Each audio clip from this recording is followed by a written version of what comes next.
నమస్కారం, ప్రవాహ మీడియాకి స్వాగతం. హెడ్లైన్ చూద్దాం.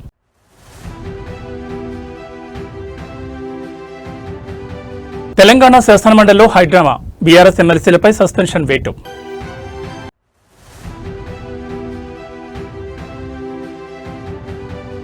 వట్టినాగులపల్లి భూములపై మంత్రి పొంగులేటి కన్ను, కేటీఆర్ సంచలన ఆరోపణలు.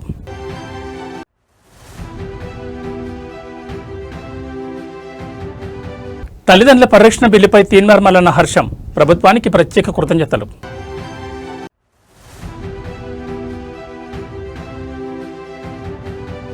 ఏపీలో ప్రైవేట్ బస్సులపై రవాణా శాఖ ఉక్కుపాదం, ఓవర్లోడ్, వాణిజ్య సరుకుల రవాణాపై నిఘా. ఇక డీటెయిల్స్ చూస్తే మంత్రి పొంగులేటి శ్రీనివాసరెడ్డిపై బీఆర్ఎస్ వర్కింగ్ ప్రెసిడెంట్ కేటీఆర్ మరోసారి సంచలన ఆరోపణ చేశారు. రంగారెడ్డి జిల్లా వట్టినాగులపల్లిలోని 1400 కోట్ల విలువ చేసే భూమిపై పొంగులేటి కన్నుపడిందని, ఆ భూ యజమానుల ఇంటికి వెళ్లి మంత్రి కుమారుడు హర్ష బెదిరించారని ఆరోపించారు. వట్టినాగులపల్లిలో పొంగులేటి కుమారుడు కబ్జాకు యత్నించారనే ఆరోపణలు ఉన్న భూమిని ఇవాళ బీఆర్ఎస్ ఎమ్మెల్యేలతో కలిసి కేటీఆర్ పరిశీలించారు. ఈ సందర్భంగా భూ యజమానులతో కలిసి మీడియాతో మాట్లాడిన కేటీఆర్, ఈ భూమిని తన సొంతం చేసుకునేందుకు మంత్రి స్వయంగా బెదిరించడంతో పాటు అధికారుల ద్వారా బెదిరింపులకు పాల్పడ్డారని ఆరోపించారు. 60 ఏళ్ల నుంచి ఈ భూమి సతీష్ షా పేరు మీద ఉందన్నారు. నేనే రాజు, నేనే మంత్రి, రాష్ట్రంలో పోలీస్ స్టేషన్ లేవు అనేలా ప్రవర్తిస్తున్నారని, పొంగులేటి భూ కబ్జాలపై గవర్నర్ ఫిర్యాదు చేస్తామన్నారు.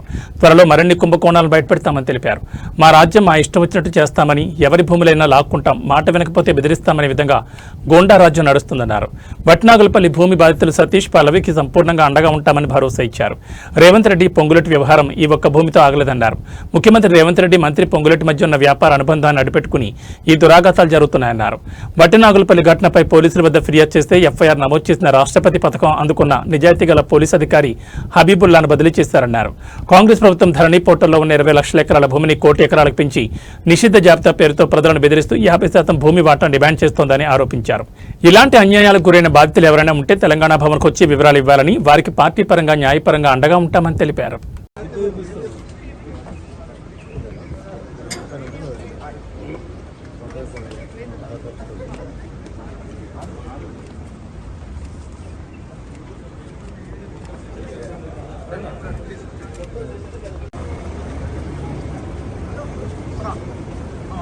శంషాబాద్ మండలంలో ఒక ఉదాహరణ చెప్తాను నేను మీకు. నవాబుల కాలం నుంచి వాళ్ళ దగ్గర 500 ఎకరాలు జాగుండే, అమ్ముకుంటూ పోతే ఇప్పుడు మిగిలింది 250 ఎకరాలు. వాళ్ళు వచ్చారు మొన్న నా దగ్గరికి, వచ్చి చూపెట్టారు, సార్ ఇది మా దగ్గర, మాకు స్వాతంత్రం వచ్చినట్టు నుంచి నిజాం కాలం నుంచి మా దగ్గర ఉంది, మొన్న నిషేధితుల జాబితాలో పెట్టినారు, మాకు రెవెన్యూ మంత్రి గారి ఆఫీస్ నుంచి ఫోన్ వచ్చింది, ఏందయ్యా అంటే రెవెన్యూ మంత్రి గారు బెదిరిస్తున్నారు సార్, ఎకరానికి 2 కోట్ల రూపాయలు డబ్బులన్నా ఇవ్వాలంట, 250 ఎకరాలకి అంటే 500 కోట్లు ఇవ్వాలంట, లేదంటే జాగానన్నా రాసియాలన్నట సార్, ఒక 100 ఎకరాలు జాగా రాసియాలన్నట, ఇది ఏం అన్యాయం సార్, ఏం అరాచకం సార్ అని చెప్పి వారు చెప్పారు. మరి నేను చెప్తాను, ప్రెస్లో మాట్లాడతానంటే దయచేసి మా పేరు బయట పెట్టకండి సార్, పేరు బయట పెడితే చంపేస్తారు, వీళ్ళు చాలా దుర్మార్గులు సార్, చంపేస్తారు, మేము కాపాడుకుంటాం సార్, కోర్టుకు పోతాం, కాపాడుకుంటాం, కానీ మీ గవర్నమెంట్ వచ్చినాకన్నా మాకు హెల్ప్ చేయండి అని చెప్పిపోయారు. అందుకే వేరే బాధితులకు కూడా మేము పిలుపునిస్తున్నాం. అవసరమైతే మా పార్టీ ఆఫీస్ ఉంది, లీగల్ సెల్ ఉంది, మీరు రండి, మీ పేర్లు బయట పెట్టాం, మాకు తెలుసు ఈ గుండాల నుంచి మీకు భయం ఉంటుంది, మాకు తెలుసు, పేర్లు బయట పెట్టాం, కానీ న్యాయపరంగా మీకు అండగా నిలబెడతాం. ఎవరైనా పేరు బయట పెట్టండి మాకేం కాదు అంటే తప్పకుండా వారికి అండగా నిలబెడతాం. అట్లాగే 1 కోటి ఎకరాలు నిషేధిత జాబితాలో పెట్టి వీళ్ళు చేస్తున్న అరాచకాల్ని మాత్రం వదిలిపెట్టం. తప్పకుండా మా పార్టీ శాసనసభాపక్షం మొత్తం ఎంబడ ఉంటుంది. దాంతోపాటు వీళ్ళు అక్రమ మైనింగ్ ఏదైతే చేశారో ఆ అక్రమ మైనింగ్లో చట్టం ప్రకారం 1 ఇయర్ కఠిన కారాగార శిక్ష వేయాలి. ఈ మంత్రి గారు వెంటనే రాజీనామా చేయాల్సిందే. ఖచ్చితంగా ఈ ప్రభుత్వం సిబిసిఐడి అని చెప్పి మంత్రిని కాపాడే ప్రయత్నం జరిగింది. చాలా స్ట్రెయిట్ ఫార్వర్డ్ విషయం. వీరికి 1967 నుంచి ఇక్కడ భూమి ఉన్నది. తర్వాత స్వయంగా వారి పేరు మీద ఉంది, వారి భార్య పేరు మీద, వారి కూతుళ్ళ పేరు మీద సతీష్ షా గారికి భూమి ఉంది. 1967 అంటే దాదాపు 60 ఏళ్ళ నుంచి ఈ ల్యాండ్లో వారే ఉన్నారు, వట్టినాగులపల్లి గ్రామంలో. సరే, ఔటర్ రింగ్ రోడ్ వచ్చిన తర్వాత, ఇక్కడ తోటలు పెరిగిన తర్వాత, అన్ని పెరిగిన తర్వాత ఇవాళ ఈ భూమి విలువ 1 ఎకరం కనీసం 50 కోట్లు ఉంటుంది. అంటే దగ్గర ఇప్పుడు మనం మాట్లాడుతున్న భూమి యొక్క విలువ దాదాపు 1300-1400 కోట్ల రూపాయల విలువ చేసే భూమి ఇది. దీని మీద పొంగులేటి శ్రీనివాసరెడ్డి గారి కన్ను పడింది. పడ్డ తర్వాత ఆయన వారి ఇంటికి 2 సార్లు వచ్చారు, వారి కుమారుడు వచ్చారు. వచ్చి మాకు ఈ ల్యాండ్కు మొదలు తొవ్వ కావాలి, ఇళ్ళకి వెళ్ళి మాకు తొవ్వలేదు, పోవడానికి వెనకాల మేము భూమి తీసుకున్నాం, దానికి తొవ్వ అడిగారు. వీరు మాకు ఇష్టం లేదు, మేము అట్లా దీని ఒక తోట పెట్టుకున్నాము, మా పిల్లల కోసం పెట్టుకున్నాం, ఇవ్వమని చెప్పారు. తర్వాత ఏం చేసినారు, మంత్రి గారు స్వయంగా వచ్చారు, ఇంటికి వచ్చినారు. ఇంటిమిడేషన్, వారు మాట్లాడిన మాట ఏంటంటే ఇంటిమిడేషన్, బెదిరించడానికి వచ్చినట్టుంది తప్ప ఇంకో దానికి రాలేదు. మంత్రి గారు వచ్చారు, వచ్చిన తర్వాత వెంటనే ఏం జరుగుతుంది, మేము ఇవ్వమండి, మేము స్థలం ఇవ్వము, మాకు అమ్మే ఉద్దేశం లేదు, మా పిల్లల కోసం పెట్టుకున్నామని వారు చెప్పారు. చెప్తే మంత్రి గారు వెంటనే ఏం చేసినారు, ఒక అరాచక పర్వానికి తెరలేపినారు. ఆయన డిపార్ట్మెంట్లోని ఏడీ సర్వే అనేవాడిని అడ్డం పెట్టుకుని శ్రీనివాసులు అనే వ్యక్తిని అన్అఫీషియల్గా బెదిరించారు. ముందు ఏమని, మీ ల్యాండు ఇక ఉన్నది లేనట్టు లేనిది ఉన్నట్టు, ఇందాక వారు చూపెట్టిన ఫోటో అదే, ఔటర్ రింగ్ రోడ్లోనే మీ ల్యాండు కొంత పోయింది, తర్వాత కొంత లేనిది పక్క సర్వే నెంబర్కి నూకి అటు చేసి ఇటు చేసి మొత్తానికి ఇచ్చేతందుకు బెదిరించేతందుకు వాళ్ళు ల్యాండ్ ఇచ్చి తీరాల్సిందే అని చెప్పి పరోక్షంగా బెదిరింపులు అధికార యంత్రాంగం ద్వారా చేసే ప్రయత్నం చేశారు. ఆ శ్రీనివాసులు అనే వ్యక్తి తర్వాత డిస్ప్రపోర్షనేట్ అసెట్స్ కేసులో దొరికాడు, 100 కోట్ల రూపాయలతో సహా దొరికిన వ్యక్తి ఆయన. అలాంటి ఒక అక్రమార్కుని అడ్డం పెట్టి మంత్రి గారు వీళ్ళ 27 ఎకరాల భూమిని గుంజుకునే ప్రయత్నం చేసినారు. వినలేదు. వినకపోతే ఏం చేసినారు, గూండాలు దాదాపుగా 5-6 జేసీబీలు, నంబర్ ప్లేట్లు లేని జేసీబీలు వచ్చి వీళ్ళు ఇక్కడ కట్టుకున్న గోశాల కూలగొట్టారు. భయభ్రాంతులకు గురి చేసి ఇక్కడ పనిచేసే సిబ్బందిని అందరినీ ఉరికిచ్చినారు. వారు ఫోన్ మొత్తం కాంపౌండ్ వాళ్ళు కూలగొట్టారు. అరాచకం. కూలగొడితే సతీష్ షా గారికి, పల్లవి షా గారికి ఫోన్ వస్తే వాళ్ళు పరిగెత్తుకుని వచ్చినారు. పరిగెత్తుకుని వస్తే వాళ్ళకి చెప్పిన మాట వచ్చి దాడి చేసిన గూండాలు ఇక్కడనే మేము. తెలంగాణ శాసనమండలి వద్ద ఉద్రిక్త వాతావరణం చోటు చేసుకుంది. ప్రతిపక్ష బీఆర్ఎస్ పార్టీ సభ్యులు ప్రభుత్వంపై విరుచుకుపడ్డారు. మంత్రి పొంగులేటి శ్రీనివాసరెడ్డి లక్ష్యంగా ఎమ్మెల్సీలు భారీ నిరసన చేపట్టారు. మంత్రి తక్షణమే తన పదవికి రాజీనామా చేయాలని డిమాండ్ చేస్తూ ఆందోళన దిగారు. మండలి భవనం వద్ద మంత్రి పొంగులేటి శ్రీనివాసరెడ్డికి వ్యతిరేకంగా నినాదాలు చేస్తూ ప్లకార్డులు ప్రదర్శించారు. మంత్రి పొంగులేటి రాజీనామా చేయాలి, ప్రజాస్వామ్యాన్ని కాపాడాలి అంటూ రాసి ఉన్న ప్లకార్డులతో వచ్చారు. మంత్రిపై వస్తున్న ఆరోపణల నేపథ్యంలో ఆయన పదవిలో కొనసాగే అర్హత లేదని ఎమ్మెల్సీలు మండిపడ్డారు. దీంతో బీఆర్ఎస్ సభ్యులను మార్షల్స్ అడ్డుకున్నారు. ఈ క్రమంలో మార్షల్స్ మరియు ఎమ్మెల్సీల మధ్య కొద్దిసేపు తోపులాట జరిగింది. ప్లకార్డులు ప్రదర్శించొద్దని పదే పదే కోరినప్పటికీ సభ్యులు వెనక్కి తగ్గకుండా నినాదాలు కొనసాగించారు. దీంతో సభా కార్యక్రమాలకు అంతరాయం కలిగింది. ప్రభుత్వ తీరుపై బీఆర్ఎస్ ఎమ్మెల్సీలు తీవ్ర ఆగ్రహం వ్యక్తం చేశారు. నైతిక బాధ్యత వహించి మంత్రి రాజీనామా చేయాలని, లేదంటే తమ పోరాటం వేడబోమని స్పష్టం చేశారు. మార్షల్స్ ను అడ్డం పెట్టుకుని ప్రతిపక్షాలు గొంతు నొక్కాలను చూడడం సరికాదని వారు ధ్వజమెత్తారు. I beg to move that under sub-rule 2 of Rule 308 of the Council rules, the following members named by the Honorable Chairman be suspended from the services of the House for today. Sri Madhusudanachari Sirikonda, Sri Takkalepelli Ravindra Rao, Sri Deshapati Srinivas, Sri L. Ramna, Sri Vanteri Yadav Reddy Garu, Sri Sunkari Raj Garu, Sri Naveen Kumar Reddy Garu, Sri Tata Madhusudan Garu, Srimati S. Vani Devi Garu, Sri Pochampalli Srinivas Reddy Garu, Sri M. Koti Reddy Garni.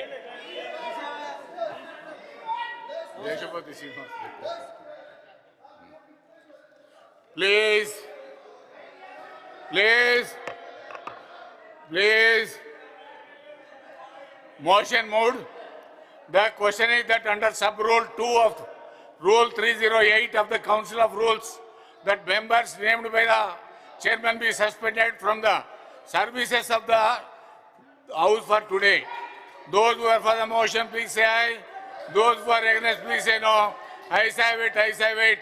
The motion is carried and members named by the chairman are suspended from the services of the House for today.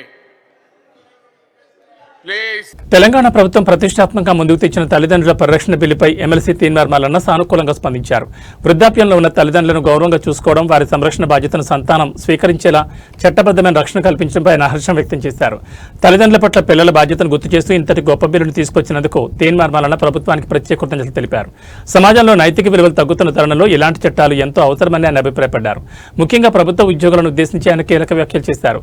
తల్లిదండ్రుల విషయంలో ఉద్యోగులు మరింత బాధ్యతాయుతంగా ఉండాలనే ఉద్దేశంతో ఈ bill తీసుకురావడం శుభపరిణామన్నారు. కన్నవారిని నిర్లక్ష్యం చేసే ధోరణికి ఈ చట్టం అడ్డుకట్ట వేస్తుందని ఆశాభావం వ్యక్తం చేశారు. బాధ్యత గల పౌరులుగా, ఉద్యోగులుగా ప్రతి ఒక్కరూ తమ తల్లిదండ్రులను కళ్లలో పెట్టుకుని చూసుకోవాలని ఆయన పిలుపునిచ్చారు. కేవలం చట్టాలతోనే కాకుండా మానవతా దృక్పథంతో తల్లిదండ్రులను ఆదరించాలని, ఈ బిల్లు ద్వారా కన్నవారికి భరోసా లభిస్తుందని తీన్మార్ మల్లన్న ఈ సందర్భంగా పేర్కొన్నారు. ఒక చారిత్రాత్మకమైనటువంటి బిల్లు ఈ సభలో చర్చకు వచ్చినందుకు, ఈ చర్చలో పాలు పంచుకునేటువంటి అవకాశాన్ని నాకు ఇచ్చినందుకు తమరికి వినయపూర్వకంగా ధన్యవాదాలు తెలియజేస్తున్నా. అధ్యక్ష మీరు అరిస్తే నాకు వద్దుపోతుందా అధ్యక్ష, ఇక్కడ ఈ బిల్లు విషయంలో అధ్యక్ష చాలా అద్భుతమైనటువంటి నిర్ణయం రాష్ట్ర ప్రభుత్వం చేసింది. రాష్ట్ర ప్రభుత్వానికి నేను కృతజ్ఞతలు తెలియజేస్తా ఉన్నా అధ్యక్ష. ఈ బిల్లు చాలా గొప్ప బిల్లు తీసుకొచ్చినారు. తల్లిదండ్రుల విషయంలో బాధ్యత కలిగినటువంటి ఉద్యోగస్తులుగా ఉండాలని చెప్పి ఈ బిల్లులో చాలా అంశాలు తీసుకొచ్చినారు అధ్యక్ష. చాలా మంచి విషయం అధ్యక్ష. అట్లాగే నా తరఫున కూడా 1-2 సూచనలు చేయాలనుకుంటున్నాను అధ్యక్ష ఈ బిల్లుకు. అధ్యక్ష, ఇక్కడ తల్లిదండ్రులు ఉన్న పిల్లల అంశం వచ్చింది, కానీ మరి తల్లిదండ్రులకు పిల్లలు లేనటువంటి వాళ్ళ పరిస్థితి కూడా ఈ రాష్ట్ర ప్రభుత్వం ఆలోచిస్తే బాగుండేది. ఎందుకంటే చాలామంది పిల్లలు కానీ వాళ్ళు ఉన్నారు సార్, తల్లిదండ్రులు వాళ్ళు మరి వాళ్ళ పరిస్థితి ఏందనేది కూడా మన రాష్ట్ర ప్రభుత్వం ఒకసారి ఆలోచన చేస్తే బాగుండేది. అలాగే సార్ ఈ చట్టం గతంలో కూడా అస్సాంలో ప్రణామ్ అనేటువంటి చట్టం పేరుతో అప్పటి కాంగ్రెస్ పార్టీ, భారతీయ జనతా పార్టీ ప్రభుత్వం ఈ 2017లో తీసుకొచ్చింది సార్. ఈ చట్టాన్ని తీసుకొచ్చినటువంటి సందర్భంలో కూడా అక్కడ ఒక సీరియస్ డిస్కషన్ జరిగింది. దాంట్లో అప్పుడున్నటువంటి విపక్షాలు కూడా కొన్ని అంశాలు లేవనెత్తినాయి సార్. అదేంటంటే సార్, ఇక్కడ ఒక గ్యాప్ పెరుగుతూ ఉంది, తల్లులకు పిల్లలకు మధ్య నమ్మకం లేనటువంటి. తెలంగాణ శాసనమండలి బడ్జెట్ సమావేశాల్లో మైనింగ్ అక్రమాల అంశం రాజకీయ ప్రకంపనలు సృష్టిస్తోంది. రాష్ట్రంలో జరుగుతున్న మైనింగ్ ఉల్లంఘనలపై సమగ్ర విచారణ జరిపేందుకు సభా సంఘాన్ని ఏర్పాటు చేయాలని ప్రతిపక్ష నేత సిరికొండ మధుసూదనాచారి బలంగా డిమాండ్ చేశారు. రాష్ట్ర వ్యాప్తంగా సాగుతున్న అక్రమ మైనింగ్పై వాస్తవాలు వెలుగులోకి రావాలంటే నిష్పక్షపాత విచారణ అవసరమని ఆయన పేర్కొన్నారు. ప్రభుత్వం నిజంగానే అవినీతి రహితంగా ఉంటే విచారణకు ఎందుకు వెనుకాడుతోంది? నిజానిజాలు తేల్చడానికి సభా సంఘం వేయడానికి అభ్యంతరం ఏమిటని ఆయన సూటిగా ప్రశ్నించారు. మైనింగ్ అక్రమాల వల్ల ప్రభుత్వ ఖజానాకు భారీ కంటిపడుతోందని ఆయన ఆందోళన వ్యక్తం చేశారు. సభలో గందరగోళం నెలకొన్న నేపథ్యంలో మండలి చైర్మన్ గుత్తా సుఖేందర్ రెడ్డి కీలక వ్యాఖ్యలు చేశారు. సభ్యులను సస్పెండ్ చేసే సంప్రదాయం శాసనమండలిలో లేదని, సభా మర్యాదలను కాపాడాలని ఆయన సభ్యులను కోరారు. నిరసనల పేరుతో సభా సమయాన్ని వృధా చేయకుండా నిర్మాణాత్మక చర్చల్లో పాల్గొనాలని సూచించారు. చైర్మన్ విజ్ఞప్తి చేసినప్పటికీ ప్రతిపక్షాలు మాత్రం వెనక్కి తగ్గలేదు. అక్రమ మైనింగ్ వ్యవహారంలో దోషులెవరో తేల్చాల్సిందేనని, అంతవరకు తమ పోరాటం ఆపమని స్పష్టం చేశాయి. ప్రభుత్వ సమాధానంపై సంతృప్తి చెందని ప్రతిపక్ష సభ్యులు సభలో నినాదాలు చేయడంతో వాతావరణం వేడెక్కింది. దయచేసి శాసన పరిషత్తులో ఇప్పటి వరకు సస్పెన్షన్ అనేటువంటిది లేదు. దయచేసి ఎల్ఓపి గారికి రిక్వెస్ట్ చేస్తున్నాను, మన సభా గౌరవాన్ని కాపాడుకోవడానికి సహకరించమని కోరుతాము. చైర్మన్ సాబ్, మానసికంగా మీరు సస్పెండ్ చేయాలనేటువంటి ఆలోచనతో ఉన్నారు, కానీ రూల్ ఏదో అడ్డం వస్తున్నట్టు మాట్లాడుతున్నారు. నేను రూల్ సాంప్రదాయం లేదన్నారు. మేము కోరేది ప్రజల పక్షాన సభా సంఘం వేయడం అనేది గతంలో ఆనవాయితీలు ఉన్నాయి, ఎంక్వైరీలు జరిగినాయి. మా రిపీటెడ్ డిమాండ్ మేము కోరుతున్నది, జరుగుతున్నటువంటి మైనింగ్ అక్రమాల మీద సభా సంఘాన్ని ఏర్పాటు చేసి నిజాలు నిగ్గుదేల్చండి. ప్రభుత్వానికి మేము ఏ తప్పు చేయాలనేటువంటి ఆత్మవిశ్వాసం ఉంటే వేయచ్చు కదా. ఎల్ఓపి గారు, మీకు గౌరవ తెలంగాణ శాసనమండలి సమావేశాల్లో సోమవారం ఆసక్తికర సన్నివేశం చోటు చేసుకుంది. శాసనసభలో ఇటీవల జరిగిన కడియం శ్రీహరి వ్యవహారాన్ని కాంగ్రెస్ ఎమ్మెల్సీ అద్దంకి దయాకర్ మండలిలో ప్రస్తావించేందుకు ప్రయత్నించారు. సభలో చర్చ జరుగుతున్న సమయంలో అద్దంకి దయాకర్ జోక్యం చేసుకుంటూ శాసనసభలో కడియం శ్రీహరి విషయంలో జరిగిన పరిణామాలు లేవనెత్తారు. ఆ ఇష్యూకు సంబంధించి తన అభిప్రాయాలను వ్యక్తపరిచేందుకు ప్రయత్నించారు. అయితే అద్దంకి దయాకర్ మాట్లాడుతుండగానే మండలి చైర్మన్ గుత్తా సుఖేందర్ రెడ్డి వెంటనే స్పందించారు. శాసనసభలో జరిగిన విషయాలను ఇక్కడ ప్రస్తావించొద్దని దయాకర్కు స్పష్టమైన సూచన చేశారు. సభా నిబంధనల ప్రకారం వేరే సభలో జరిగిన చర్చలు లేదా వివాదాలను ఈ సభలో చర్చించడం సరైన సంప్రదాయం కాదని ఆయన గుర్తు చేశారు. సభా సమయాన్ని ప్రస్తుత అంశాలపైనే కేటాయించాలని, ఇతర సభల వ్యవహారాల్లో జోక్యం చేసుకోవద్దని వారించారు. చైర్మన్ వారించడంతో అద్దంకి దయాకర్ తన ప్రసంగాన్ని ఇతర అంశాల వైపు మళ్లించారు. వేర్వేరు సభల గౌరవాన్ని, నిబంధనలను కాపాడాల్సిన బాధ్యత సభ్యులందరిపై ఉందని ఈ సందర్భంగా చైర్మన్ పునరుద్ఘాటించారు. ఇక్కడ చర్చ పెద్ద ఎత్తున జరగాల్సిన అవసరం ఉంది అధ్యక్ష. ఈ సభ ఇలాంటి అంశాల పట్ల చాలా కన్సోల్ గా ఉండాల్సిన అంశం అధ్యక్ష. కానీ వాళ్ళు బీఆర్ఎస్ ఎమ్మెల్యేల కంటే దిగజారి వీళ్ళు ప్రవర్తించడాన్ని నేను వ్యతిరేకిస్తున్నా అధ్యక్ష. ఇది ఎమ్మెల్యేల మాదిరిగా వాళ్ళకు వీళ్ళు మద్దతు చెప్తున్నట్టుగా కనపడుతుంది అధ్యక్ష. నిన్న కడియం శ్రీహరి గారిని ఒక సభ్యుడు ఏ విధంగా ప్రవర్తించడో చూసినాం. దయచేసి సభలో గారు, అవతల సభలో జరిగిన విషయాలు సార్ ఈ సభలో ప్రస్తావించడానికి వీళ్ళు అధ్యక్ష.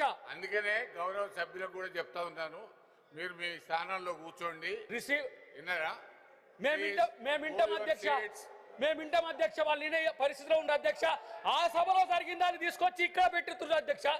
ఆ సభలో వాళ్ళు సస్పెండ్ అయ్యి వాళ్ళు ఇష్టారీతిగా ప్రవర్తించడం వల్ల వాళ్ళు సస్పెండ్ అయ్యారు అధ్యక్ష. మరి వాళ్ళని చూసి వీళ్ళు సస్పెండ్ కావాలనుకుంటారో ఏమో తెలియదు, కానీ కానీ ఇలాంటి బిల్లుల పట్ల వీళ్ళు వ్యవహరిస్తున్న తీరు ఆక్షేపణీయంగా ఉంది అధ్యక్ష. సోషల్ మీడియా వేదికగా జరుగుతున్న అసత్య ప్రచారాలు, ద్వేషపూరిత సందేశాలకు అడ్డుకట్ట వేసేందుకు తెలంగాణలోని రేవంత్ రెడ్డి ప్రభుత్వం కఠిన నిర్ణయం తీసుకుంది. ఇందులో భాగంగా అసెంబ్లీలో ప్రవేశపెట్టిన సరికొత్త హేట్ స్పీచ్ బిల్లు ఇప్పుడు రాజకీయ ప్రకంపనలు సృష్టిస్తోంది. ఈ బిల్లులో నిబంధనల ప్రకారం కేవలం ద్వేషపూరిత సందేశాలను సృష్టించడమే కాకుండా వాటిని ఇతరులకు వాట్సాప్ లేదా ఇతర సామాజిక మాధ్యమాల్లో ఫార్వర్డ్ చేసిన కఠిన చర్యలు తీసుకునే అవకాశం ఉంది. సమాజంలో అశాంతిని రేకెత్తించే సందేశాలను షేర్ చేసే వారిపై కూడా కేసులు నమోదు చేస్తామని ప్రభుత్వం స్పష్టం చేస్తోంది. ప్రభుత్వ నిర్ణయంపై సిపిఐ ఎమ్మెల్యే కోనంనేని సాంబశివరావు అసెంబ్లీలో తీవ్ర అభ్యంతరం వ్యక్తం చేశారు. ఇదేం పద్ధతి? తెలియక ఫార్వర్డ్ చేసే సామాన్యులను కూడా నేరస్తులుగా మారుస్తారని ఆయన ప్రభుత్వాన్ని నిలదీశారు. ఈ బిల్లు భావ ప్రకటన స్వేచ్ఛను హరించేలా ఉందని, దీనిపై పునరాలోచించాలని డిమాండ్ చేశారు. తప్పుడు ప్రచారాలను అడ్డుకోవాలి కానీ పౌరుల వ్యక్తిగత స్వేచ్ఛను ఇబ్బందులకు నెట్టకూడదని ఆయన హితవు పలికారు. అయితే మత విద్వేషాలు, కుల వివక్ష మరియు వ్యక్తిగత దోషాలను అరికట్టేందుకే ఈ బిల్లును తెచ్చామని ప్రభుత్వం వాదిస్తోంది. టెక్నాలజీని అడ్డం పెట్టుకుని శాంతి భద్రతలకు విఘాతం కలిగించే వారిని వదిలిపెట్టే ప్రసక్తి లేదని స్పష్టం చేసింది. ఒకటి, దీనిలో రెండో పాయింట్లో ఒక సెక్షన్లో సమాచార మార్పిడి, సపోజ్ నాకు వాట్సాప్కి ఏదైనా వచ్చిందనుకోండి, దాన్ని ఫార్వర్డ్ చేస్తే ఇమీడియట్గా కేసు అవుతుంది. తప్పుదే, తప్పంటే ఇది ఏం నిర్వచనం చేస్తావు, ఏ తప్పని చెప్తావు, ఏది అందులో బూతులు తిడితేనో మతాన్నో అది ఇప్పుడైనా పెట్టవచ్చు, మనం అది ఇప్పుడైనా పెట్టుకోవచ్చు. దానికోసం ప్రత్యేకంగా చట్టం అవసరం లేదు అధ్యక్ష. ఆ తర్వాత దేశంలోని ప్రాంతీయ గ్రామీణ బ్యాంకులకు చెందిన ఎస్సీ ఎస్టీ సంక్షేమ సంఘ ప్రతినిధులతో కాంగ్రెస్ అగ్రనేత రాహుల్ గాంధీ ప్రత్యేకంగా భేటీ అయ్యారు. ఈ సందర్భంగా బ్యాంకుల్లో బహుజన వర్గాలు జరుగుతున్న అన్యాయంపై ఆయన తీవ్ర ఆందోళన వ్యక్తం చేశారు. రోస్టర్ విధానం అమల్లో ఉన్నప్పటికీ ఉన్నత పదవుల భర్తీలో ఎస్సీ ఎస్టీ అధికారులకు సరైన ప్రాతినిధ్యం లభించడం లేదని రాహుల్ గాంధీ విమర్శించారు. రిజర్వేషన్ల ద్వారా ఉద్యోగాలు వస్తున్నా ప్రమోషన్ల దగ్గరకు వచ్చేసరికి మెరిట్ అనే నెపంతో వివక్ష చూపుతున్నారు. అర్హత ఉన్న బహుజనులను ఉన్నత స్థానాలకు చేరనివ్వకుండా అడ్డుకుంటున్నారని ఆయన మండిపడ్డారు. బ్యాంకుల్లో జరుగుతున్న అన్యాయాన్ని ప్రశ్నించే అధికారులపై యాజమాన్యాలు కక్ష సాధించర్లు దిగుతున్నాయని రాహుల్ గాంధీ ధ్వజమెత్తారు.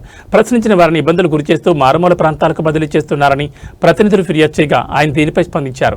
ఉన్నత స్థానాలకు ఎదగడం బహుజన వర్గాలకు అసాధ్యంగా మారడం ప్రజాస్వామ్యానికి విఘాతం. ఈ అన్యాయానికి వ్యతిరేకంగా మేం పోరాడతాం. ప్రతి వర్గానికి వ్యవస్థలో సమాన భాగస్వామ్యం కల్పించే వరకు విస్తరించమని రాహుల్ గాంధీ ఈ సందర్భంగా హామీ ఇచ్చారు. ఈ భేటీలో వివిధ రాష్ట్రాల గ్రామీణ బ్యాంకుల ఎస్సీ ఎస్టీ సంఘాల నాయకులు పాల్గొని తమ సమస్యలు వివరించారు. I am the representative of All Gramin Bank SC/ST Employees Welfare Association. Sir, we represent more than the 22,000 employees across the 28 RRBs and from this India, from country. How many total people working in these RRBs? So more than the 98,000 employees are there. And what percentage are Dalit? It's in 22%, sir. By reservation? Reservations. Sir, यहाँ पे हमारा बहुत सारे मुद्दा है sir. Mainly जो है reservation roster के बारे में है सर. सर ये रिजर्वेशन रोस्टर जो है ये हमारे लोगों को परसेंटेज के हिसाब से हमको यहाँ पे रिक्रूटमेंट किया जा सकता है सर. जैसे कि 15% for the SC, 7.5% for the STs and for OBC 27%. First goes to general category, second general category, third general category, fourth अगर राइज होती है वैकेंसी तो fourth vacancy goes to OBC, then 5 and 6 general, 7th vacancy comes to SC. ये roster है. अगर roster maintain नहीं होगा तो कई बार क्या होगा, जो रोस्टर पे नंबर पड़ना था SC का या ST का वो भी जनरल को चली जाती है. सर यहाँ पे रिजर्वेशन रोस्टर जो है सर यहाँ पे प्रॉपर तरीके से यहाँ पे मेंटेन नहीं हो रहा है सर. तो फिर 22% कैसे आ गए? तो एंट्री लेवल पे आएंगे. अच्छा, ये रोस्टर एंट्री लेवल का नहीं है. एंट्री के बाद जो पूरा आगे प्रमोशन का भी पूरा सिस्टम है वो सब रोस्टर से है. वंस वैकेंसी एक बार निकली शुरू में तो रोस्टर के हिसाब से उनको उतनी परसेंट मिल गई.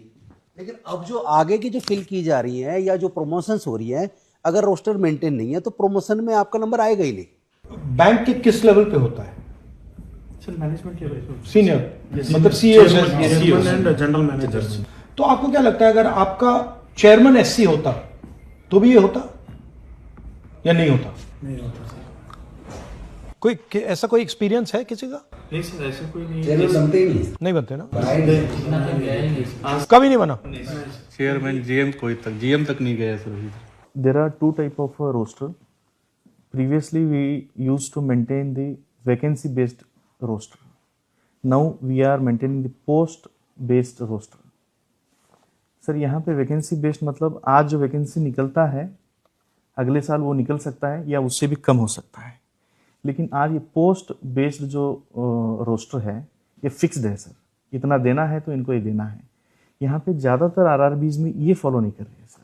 अगर ऐसी बंदा अगर उनका डेथ हो गया और रेजिग्नेशन हो गया और रिटायरमेंट हो गया, उससे एक वैकेंसी होता है सर, और वो वैकेंसी है ना बैकलॉग वैकेंसी वो सेपरेट कॉल फॉर्म करके फिलअप करना है, वो तो नहीं करते हैं सर।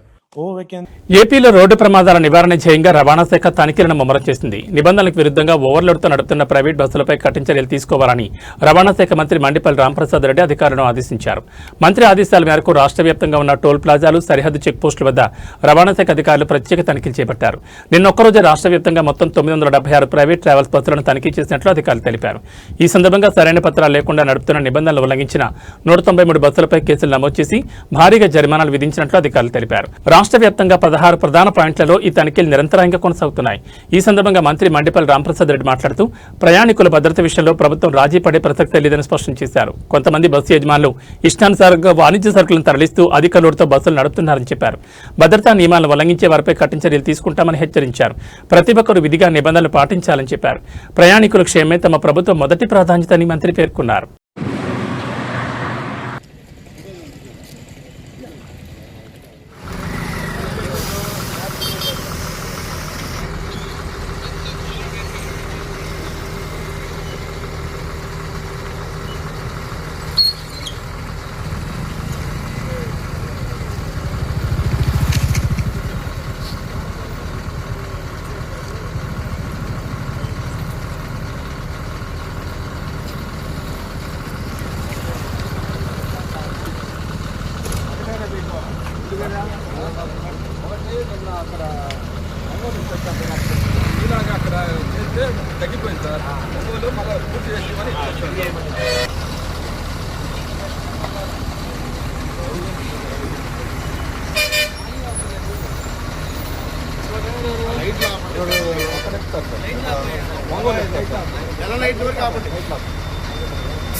జరిగిల్లా దాని గురించి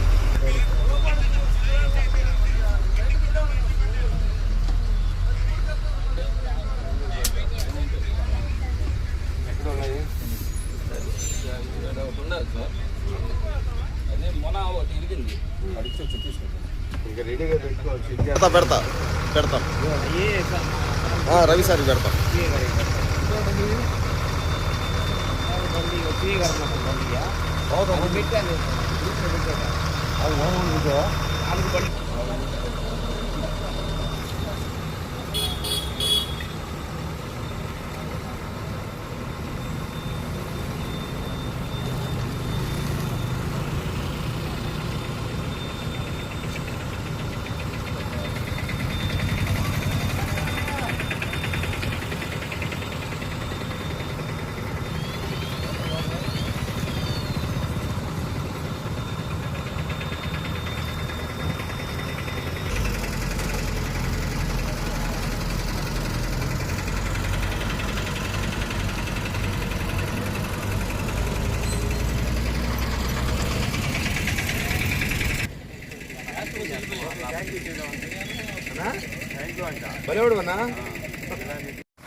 శ్రీకాకుళం జిల్లా సంతబొమ్మాళి మండలంలోని మూలపేట పోర్ట్ సందర్శన నేపథ్యంలో సోమవారం జిల్లాలో హైడ్రామా నెలకొంది.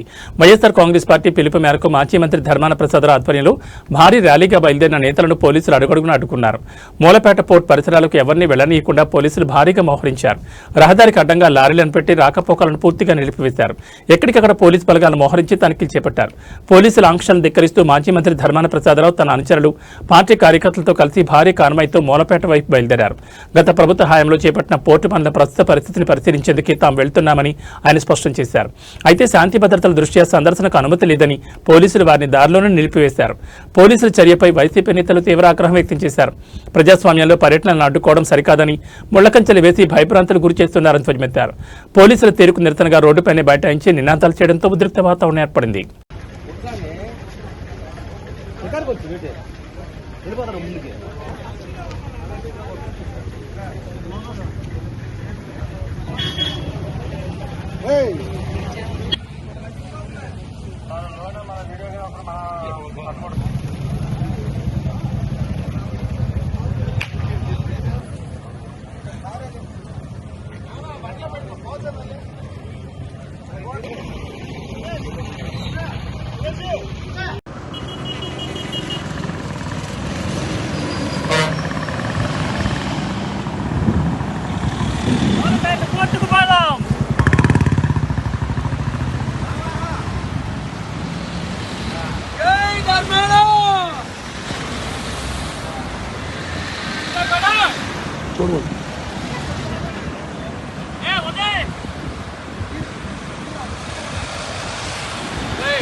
ఇంకొకసారి ఏం పాయింట్ అవుట్ కావాలి. ఇది కొద్దిగా చాలా బాగా వచ్చింది. ఎన్ని కవర్ మనకు లెక్క తెలిసిందే. ఇంకొక పాయింట్ స్టార్ట్ చేయండి, స్టార్ట్ చేయండి.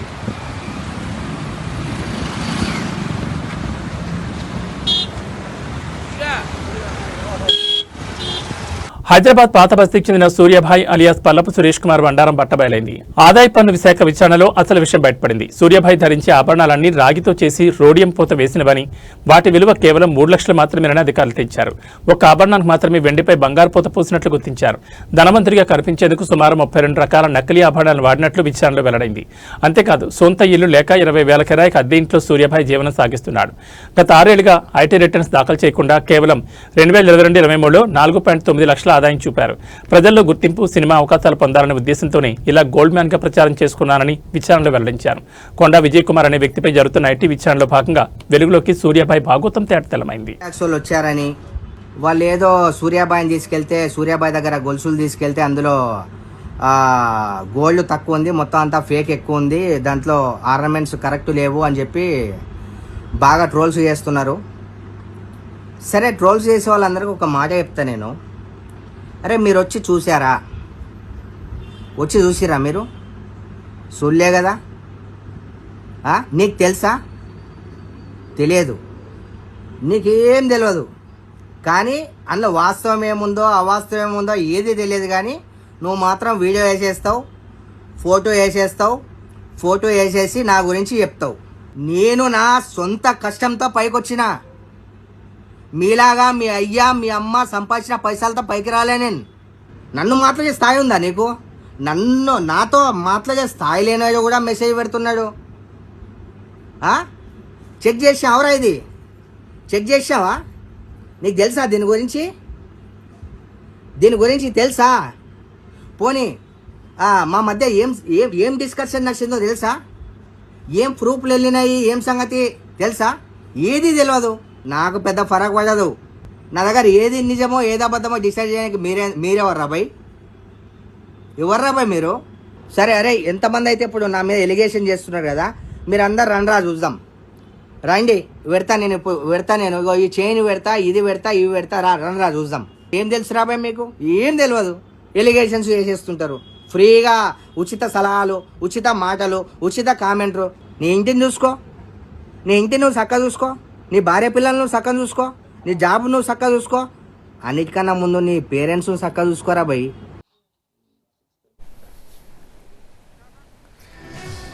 పెళ్లిళ్లకు పేరెంటాలకు మన ఆడవాళ్ళు కూడా నగలు దిగేసుకొని వెళ్తుంటారు. కొందరు వేరే ఊళ్ళల్లో పెళ్లిళ్లకు హాజరవుతుంటారు. అయితే అట్లాంటి సమయాల్లో ఎయిర్పోర్ట్లోనో ఇంకో దగ్గరో అధికారులు ఆపేసి మీకు నగలకు బిల్లులు ఉన్నాయా అని అడిగే ప్రమాదం ఉంది. కాబట్టి ఈ గోల్డ్ మ్యాన్ ఘటనలు ఇలాంటి గోల్డెన్ మెన్కి అండ్ విమెన్కి ఓ హెచ్చరికే అనుకోవాలి. సో బీ కేర్ఫుల్ అందరూ.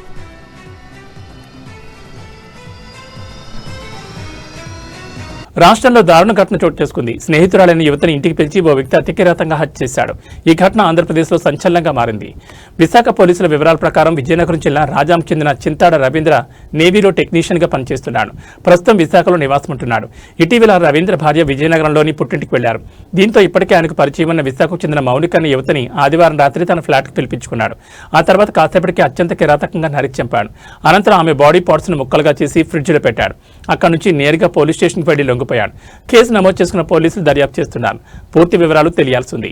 డబ్బుల విషయంలో ఇరువురి మధ్య గొడవ వచ్చిందని, ఆ కోపంలోనే కత్తితో మౌనికను చంపి ముక్కలుగా కోసి సగభాగాన్ని ఫ్రిడ్జ్లో ఉంచి మరో సగభాగం మూటకట్టి ఇంట్లో మూలకు పెట్టి రవీంద్ర పోలీస్ స్టేషన్లో లొంగిపోయాడని పోలీసుల ప్రాథమిక నిఘా నిర్ధారించారు.